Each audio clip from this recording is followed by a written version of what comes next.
पानवली महादेवनगर या ठिकाणाहून आणि श्री क्षेत्र शिंगणापूरकडे जात असताना खरं तर प्रतिवर्षी आपण मोडवे या गावामध्ये आईच्या दरबारात उतरत होतो, पण काही कारणास्तव चालू वर्षी आपण आपला हा मुक्काम बदलला। गेल्या वर्षीच आपण ठरवलं की आपला हा मुक्काम बदलायचा। आपण या ठिकाणी या गावामध्ये आलो। आमचे गुरुबंधू आदरणीय हरिहरी असतील, आमचे गुरुबंधू आदरणीय हरिभक्तपरायण गणेश महाराज असतील, फार मोठं मोलाचं सहकार्य खरं तर आपल्या पालखी सोहळ्याला आणि सर्वांनी दिलं। त्याबद्दल प्रथमतः खरं तर गणेश महाराज असतील, त्यांचे सर्व सहकारी, गावातले ग्रामस्थ असतील, सर्वांना या ठिकाणी पालखी सोहळ्याच्या वतीने धन्यवाद देतो। आणि या ठिकाणी नीतिनियमाची सेवा आदरणीय हरिभक्तपरायण आणि आपल्या परिसरातील एक पारमार्थिक वैभव इंद्रजित महाराज नवले या ठिकाणी उपस्थित राहिले आणि गेले 2 तास महाराजांनी तुम्हा मला सुंदर असं 2 तास झालं ना महाराज, 7 वाजता चालू झालं, 9 वाजले, बरोबर 2 तास झालं। झालं ना सरपंच, काय अडचण नाही, 2 तास काय, आणि वारकरी काय जास्त दमले पण नाही। 2 तास खरं तर महाराजांनी सुंदर अशा प्रकारचं तुकोबारायांच्या अभंग संहितेवरती ज्ञानदान केलं।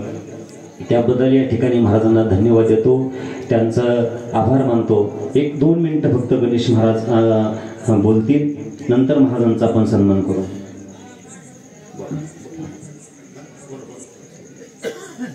धन्यवाद महाराज।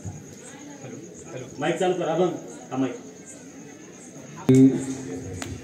परमपवित्र भूमी मूर्तीतील ही भूमी म्हणजे साधू संतांनी वास्तव्य केलेली भूमी आहे आणि याच्यामध्ये कुठल्याही जागेवर कोणी येत नसतं। इथं पहिल्यांदा परमहंस गुरुदत्तानंद सरस्वती स्वामी महाराजांची ही कर्मभूमी काही दिवस या ठिकाणी वास्तविक केलं। या ठिकाणी पहिला मंडळ बडबड करू नका, 2 मिनिटं। आणि या जागेवरती आज आमच्या सर्वांचं मूर्तीकरांचं भाग्य आदमबाबा पालखी सोहळा आमच्या या गावामध्ये आलेला आहे। आज आमच्यासाठी दसरा दिवाळी निश्चितच आहे आणि त्याचं सर्व श्रेय असणारं तुम्हा सर्वांना मी देतो, कारण नियोजित जरी जागा पुढची कुठली असेल तरी सुद्धा या ठिकाणी आमची सेवा घेण्यासाठी आपण सर्व वारकरी मंडळी पालखी सोहळा या मूर्ती ग्रामामध्ये येऊन आमची सेवा पहिल्यांदा तुम्ही घेतली, त्याबद्दल या ग्रामस्थांच्या वतीने तुम्हा सर्वांचं मी हार्दिक आभार मानतो। त्याचबरोबर या ठिकाणी बापू महाराज असतील, अण्णा असतील, महाराज असतील, आदी करून या जागेसाठी गेल्या वर्षी पाहणी आपली सर्वांची झाली, परंतु आमच्या मनामध्ये रुकरुक होते की ही जागा पसंत पडते का, तुम्ही आमच्याकडे येताय का नाही। कारण या वाटेने अनेक सोहळे जातात, नाही असं नाही, पण मुक्कामाला सोहळा हाच आहे। म्हणून इथून पुढं हे गुरुदत्त तरुण मंडळ आहे, त्यांच्याकडून मी अशी ग्वाही देतो, ही तर आजची सेवा झाली, इथून पुढे चांगल्या प्रकारची सेवा तुमची आम्हाला करण्याचा जो तुम्ही सेवा करण्यासाठी तुम्ही सर्व मंडळी आम्हाला निश्चितच संधी द्याल अशी एक अपेक्षा बाळगतो। त्याचबरोबर या ठिकाणी या प्रांगणामध्ये या पालखी सोहळ्यामध्ये ज्यांनी उत्तम अशा प्रकारची कीर्तनाची सेवा बाबांच्या चरणी, दत्तगुरूंच्या चरणी या ठिकाणी समर्पण केली, महाराजांना धन्यवाद देतो। आमच्या ग्रामस्थांच्या तर्फे महाराजांचा शाल आणि श्रीफळ देऊन या ठिकाणी आमचे या तरुण मंडळामध्ये जे नित्याचे सहकारी आणि सतत या ठिकाणी राबणारे ते हरिभक्तपरायण अरुणजी महाराज जाधव या ठिकाणी त्यांनी महाराजांचा सत्कार करायचा।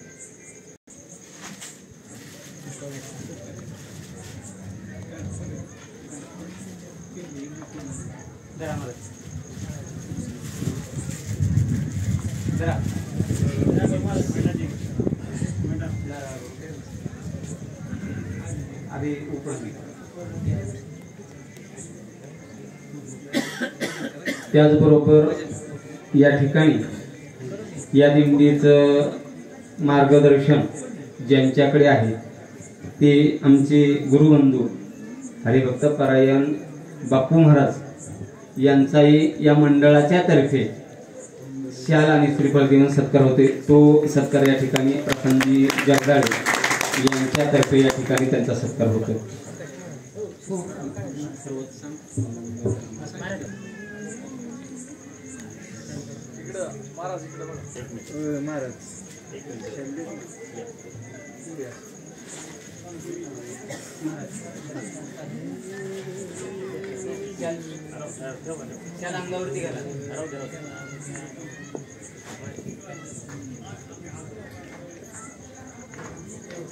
त्याचबरोबर या ठिकाणी हा पालखी सोहळा या रस्त्याने मार्गक्रमित करत असताना ज्यांच्या अध्यक्षतेखाली हा सोहळा चालतो ते आपल्या या सोहळ्यातील सर्वांचं आदराचं स्थान असणारे अण्णा, या ठिकाणी अण्णांचाही ग्रामस्थांच्या वतीने या ठिकाणी आमची इच्छा आहे म्हणून बरं का, या ठिकाणी शाल आणि श्रीफळ देऊन संत महाराज या राजपुरी महाराज या तुम्ही कोणी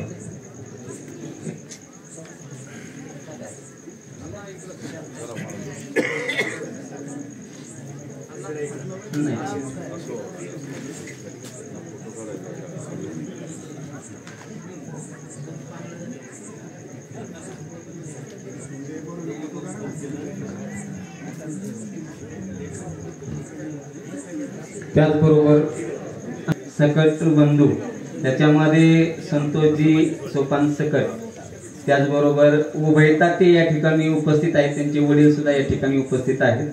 अण्णांच्या हस्ते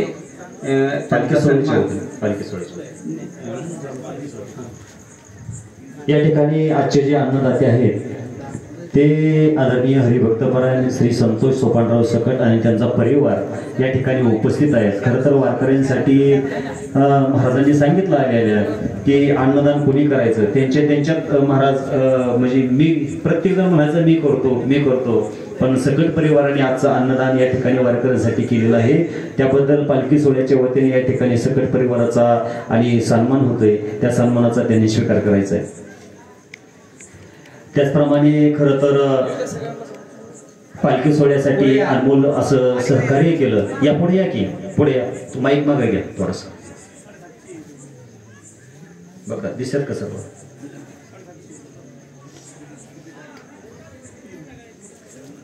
या ठिकाणी आदमबाबा महाराज पालखी सोहळ्यासाठी अनमोल सहकार्य केलं ते आमचे गुरुबंधू आदरणीय हरिभक्तपरायण गणेश महाराज बालगुडे यांचाही या ठिकाणी आणि खरं तर पालखी सोहळ्याच्या वतीने सन्मान होतोय.